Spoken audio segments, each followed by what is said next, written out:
Bentornati sul canale, dalla Fara e da Fuz. Oggi parliamo del primo duca longobardo d'Italia.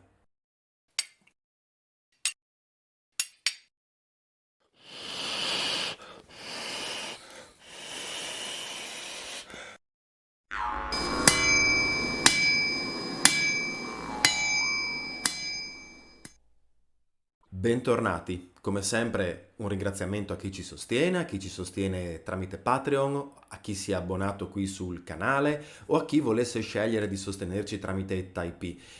Trovate tutti i link in descrizione per sostenerci. Vi ricordo che tramite questo sostegno noi portiamo avanti anche tutte le altre attività, non solo il canale YouTube, il villaggio in archeologia sperimentale, le ricostruzioni dei corredi, le didattiche nelle scuole, eccetera, eccetera. Quindi grazie ancora. Se non ve la sentite o non vi interessa sostenerci, fateci il piacere di guardare il video fino in fondo e condividerlo, sarebbe già un grandissimo aiuto. Bene, veniamo all'argomento di oggi. Oggi parliamo di Longobardi, ovviamente, e di storia dell'archeologia longobarda, perché quando parliamo del primo duca dei Longobardi in Italia le due cose si fondono. Non iniziamo infatti la nostra storia dal 568, dall'arrivo dei Longobardi, ma la iniziamo dal 1874. Nel 1874, infatti, durante dei lavori di ripristino di alcune tubature in quella che oggi è piazza Paolo Diacono a Cividale del Friuli, nota anche come Piazza delle Donne o Piazza della Fontana, fu rinvenuta una struttura in muratura con un tappo, con una copertura in pietra, all'interno del quale venne rinvenuto a sua volta un sarcofago in marmo. Il rinvenimento di questo sarcofago fu vissuto dalla cittadinanza come un momento storico, tanto che all'apertura fatta davanti al pubblico e alla presenza delle autorità locali si assiepò un gran numero di persone. La tomba in questione si rivelerà essere una tomba di alto rango longobarda, contenente degli elementi di corredo molto interessanti, una bottiglia in vetro che doveva contenere dell'acqua, elementi decorativi della cintura, fili d'oro che dovevano far parte o del vestiario dell'inumato o del velo che ne copriva il volto, una ricchissima crocetta aurea con, oltre alle solite decorazioni, anche la presenza di pietre preziose, elementi di ferro che forse facevano parte di un'ulteriore struttura lignea, speroni, un coltello, una piccola decorazione reliquiario in smalto e oro, una tomba sicuramente molto ricca, con tra l'altro, ci torneremo più tardi, un elemento molto particolare, un meraviglioso scudo da parata con un umbone decorato con una crocetta. Proprio nelle ore immediatamente successive al rinvenimento e durante la pulitura di questo sarcofago vengono ritrovate, a dire dei presenti, alcune incisioni sulla parete laterale, diciamo su uno degli spioventi del tetto di questa struttura che riproduceva appunto due spioventi e poi la cassa principale. Ecco, questa incisione avrebbe recato le lettere Cisul, da qui l'identificazione del morto con il duca di Cividale Gisulfo. E qui inizia la parte più interessante per chi come noi si interessa anche di come i Longobardi siano stati trattati nei secoli. È oggi sostanzialmente accettato il fatto che l'attribuzione al duca Gisulfo, così come l'incisione a cui si appoggiava questa attribuzione, fossero un falso. In particolare il momento storico era delicato, l'Ottocento, la fine dell'Ottocento era solo l'ultimo momento di scontro politico-culturale fra Cividale e Udine, le due antiche capitali del Friuli prima dell'invasione veneta, e che per anni, per secoli, si erano scornate nel tentare di attribuirsi a vicenda l'essere quella Forum Iuli, quel foro di Giulio, di cui lo stesso Paolo Diacono ci parlava, e che se anche ormai alla fine dell'Ottocento aveva visto questo dibattito concludersi con l'attribuzione di Forum Iuli a Cividale, continuava sotto pelle nel tentativo di entrambe le città di arrogarsi antichità e onori. Di conseguenza, verrà poi alla luce un secolo dopo questa situazione, il sindaco dell'epoca di Cividale, con la collaborazione di alcuni che stavano lavorando all'apertura del sarcofago, avrebbe sostanzialmente commissionato o appoggiato, assecondato l'incisione di queste lettere proprio per identificare l'inumato con il duca Gisulfo e avere così uno dei personaggi più leggendari e importanti dell'identità storica friulana. È un peccato che non sia la tomba del duca Gisulfo, ma la tomba in questione rimane una tomba interessantissima.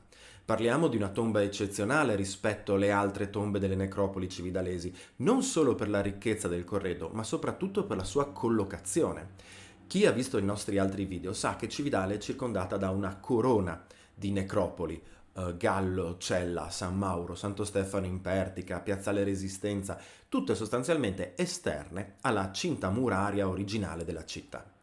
Questa tomba invece così ricca viene trovata all'interno della cinta muraria, in pieno centro, all'interno tra l'altro di un contesto che è stato identificato come un palazzo di rappresentanza tardo antico e che sembrerebbe mostrare delle tracce di incendio successive. Secondo la ricostruzione recentemente realizzata da Lorena Canizzaro, pare che la struttura in laterizi col grande tappo in pietra che conteneva il sarcofago fosse addirittura a livello del piano di calpestio originale al momento della deposizione, che quindi fosse visibile da tutti. Quindi una tomba eccezionale, forse una tomba di duca, perché no? Il fatto che si trovasse in un contesto centrale, nei pressi di una zona di rappresentanza, che ci si fosse premurati di creare questa struttura di contenimento unica nel suo genere, forse chissà, proprio per prevenire episodi di furti, come invece già Paolo Diacono ci racconta per la tomba di Alboino a Verona. Ecco, quindi forse sì, forse era veramente un duca quello trovato nel 1874 a Cividale, ma non doveva essere Gisulfo I. Perché diciamo questo? Beh, perché gli elementi del corredo parlano invece del VII secolo. Gisulfo I, per chi non se lo ricordasse, era il nipote di Alboino e suo Marfais, suo scudiero, parola molto interessante che in italiano poi porterà sia a maresciallo che a maniscalco, sempre legati ai cavalli. All'arrivo dei Longobardi in Italia, Alboino decide di istituire il suo primo ducato e di farlo proprio a Cividale, perché città fortificata e quindi utile a difendere il confine orientale del nuovo regno, e decide di porre come duca Gisulfo, suo nipote. Gisulfo accetta con le condizioni di potersi scegliere le migliori fare, cioè i clan, i gruppi di consanguinei in armi, e le migliori cavalle per l'allevamento dei cavalli da guerra, supponiamo. Questo Gisulfo però doveva essere già in età adulta, in grado di reggere un ducato nel 568, poco dopo la metà quindi del VI secolo. Il corredo invece contenuto nella tomba del cosiddetto Gisulfo ci parla del VII secolo. Prima vi ho fatto un riferimento allo scudo da parata. Se ricordate come fare, abbiamo pubblicato un video sugli scudi longobardi in cui mostriamo in particolare la nostra ricostruzione dello scudo della tomba 40 della necropoli della ferrovia di Cividale, anch'essa attribuita al VII secolo, anch'essa con una decorazione a crocette paragonabile dal punto di vista stilistico a quella del cosiddetto Gisulfo, così come lo sono fra quelle esposte dentro il museo, ad esempio quelle rinvenute a San Salvatore di Maiano.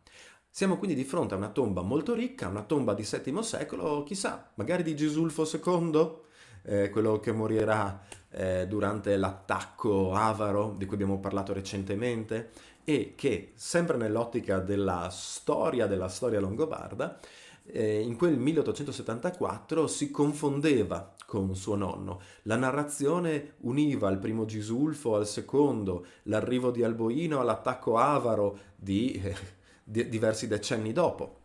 Ecco quindi che era più facile in quel momento mischiare le identità e portare avanti però un entusiasmo genuino nella riscoperta delle proprie origini. Lascerò qui in descrizione un bello studio che non tratta solo di questo argomento, ma di Irene Barbiera, che analizza come fosse stata un successo dal punto di vista pubblicitario questa scelta del sindaco De Portis di Cividale, tanto che si parla di pellegrinaggi a visitare Cividale e la tomba del suo duca dalle vicine Gorizia a Trieste, tanto che si paragona l'afflusso di pubblico a quello per i pellegrinaggi religiosi a Lourdes. Questa storia che vi ho raccontato oggi credo sia molto interessante per dimostrare come a periodi alterni l'interesse verso i Longobardi ricompaia sempre e che però venga sempre rivisto attraverso le lenti e lo sguardo delle sensibilità dell'epoca. Quindi anche oggi, quando affrontiamo lo studio dei Longobardi, dobbiamo sempre stare attenti a quale sia l'interpretazione delle fonti di chi scrive.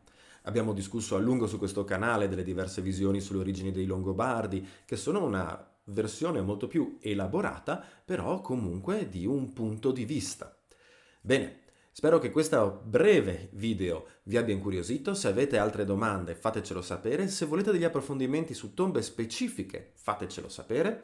Alla prossima e mandi!